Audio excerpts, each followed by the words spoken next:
Hello friends, this is Richa Sharma. Welcome to my channel Let's Study with Richa. Now we will discuss the topic of reflective reading of B.Ed. Topic is of reading and reflecting text. अगर आपने मेरे channel को subscribe ना किया हो तो ज़रूर कर लीजिएगा. आपको आने वाली सारी वीडियोस की नोटिफिकेशन मिलती रहेगी. और मेरे सेशन पसंद आए तो लाइक और शेयर ज़रूर कीजिए. रिफ्लेक्टिव रीडिंग क्या होता है? रिफ्लेक्टिव रीडिंग का मतलब है कि आप कितने अच्छे से ध्यान से टेक्स्ट को पढ़ते हो कि आपको उसका मीनिंग डेली लाइफ में आप अप्लाई कर सकते हो और उसको इन फ्यूचर यूज कर सकते हो.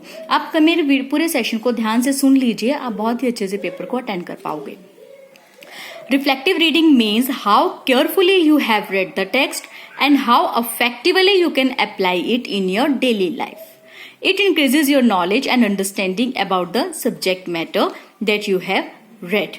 कि आपने जो टेक्स्ट रीड किया है, जो कोई कंसेप्ट आपने पढ़ा है, उसको आप अच्छे से समझते हो और अपनी नॉलेज को इंक्रीज करते हो और उस नॉलेज को अप्लाई करते हो according to the situation and demand of the time.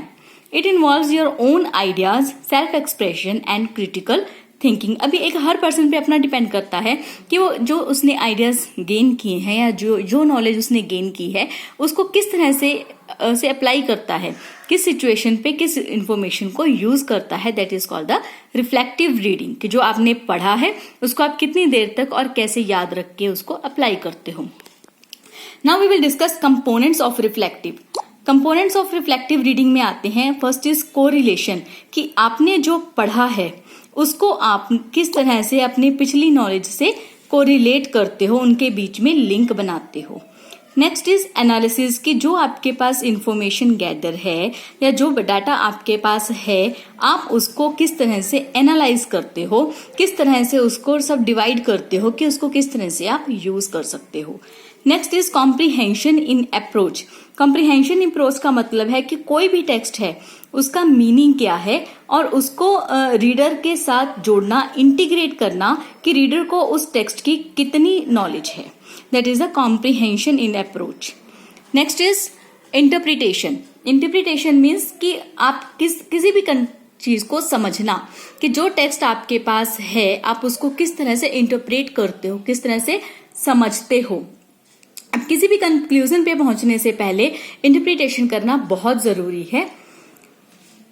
One में examine what the text wants to convey. That is the meaning. कि कोई भी टेक्स्ट है जो आप रीड कर रहे हो वो क्या मीनिंग बताना चाहता है उसको समझना बहुत जरूरी है. ड्राइंग कंक्लूजन, कि आफ्टर रीडिंग आप क्या कंक्लूजन निकालते हो. जैसे हम कहते हैं कि स्टोरी पढ़ के उसके समरी बताना, that is the same thing कि ड्राइंग कंक्लूजन, की कोई भी आप रीडिंग कर रहे हो उसके बाद उसका कंक्लूजन निकालना. Next is mode of reflective reading, कि आप जो रीड कर रहे हो उसको आप रिफ्लेक्ट किस मोड में कर रहे हो, ड्यूरिंग रीडिंग और आफ्टर रीडिंग. ड्यूरिंग रीडिंग की आपने जैसे टेक्स्ट पढ़ा वैसे ही आपने उसका जो वो कहना चाह रहा है उसको साथ ही आपने रिटेन कर लिया.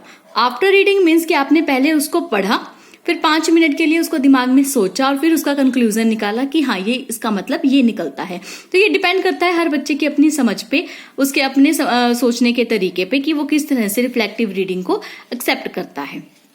तो ये थे हमारे components of reflective reading. These are correlation, analysis, comprehension in approach, interpretation, drawing conclusion, mode of reflective reading. These are during reading or after reading.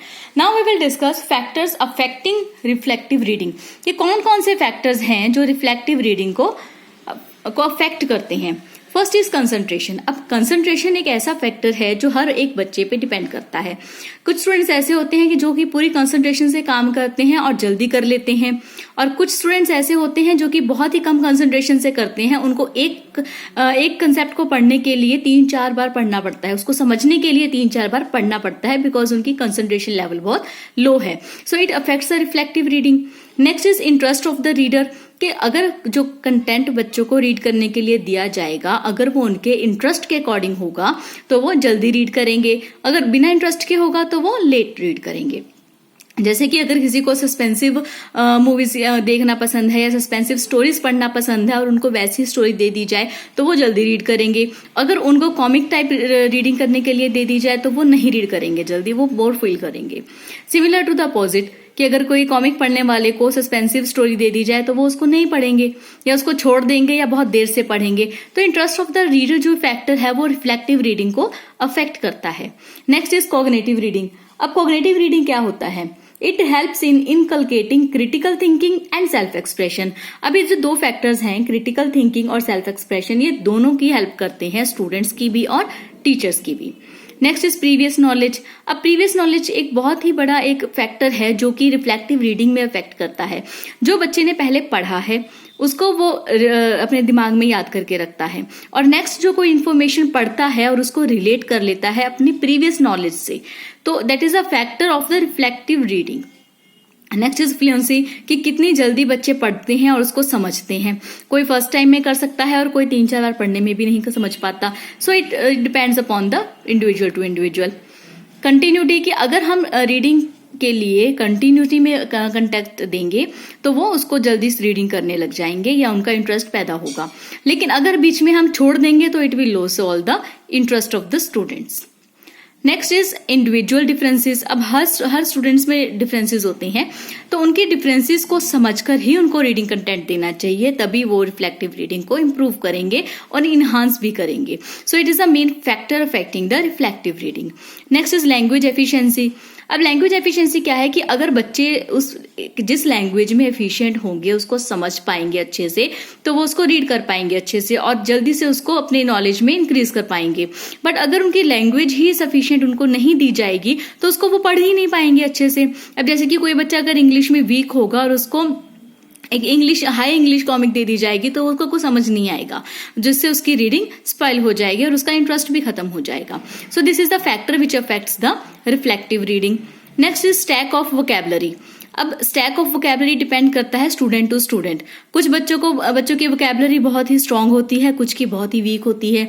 अब स्ट्रांग वोकैबुलरी वाले को अगर आप एक स्ट्रांग कंटेंट भी दे दोगे तो वो बहुत अच्छे से रीड कर लेंगे, और वीक वाले को अगर आप दे दोगे तो उनका जो इंटरेस्ट है वो भी खत्म हो जाएगा। So it depend, these are the factors that affect the reflective reading. Let's revise once which are the factors affecting reflective reading: concentration, interest of the reader, cognitive reading, previous knowledge, fluency, continuity, individual differences, language efficiency, stock of vocabulary. I hope the whole concept is clear to you. If you have any doubt, you can comment me in the comment box, and if you have not subscribed my channel, please subscribe it and like my video. Thank you so much.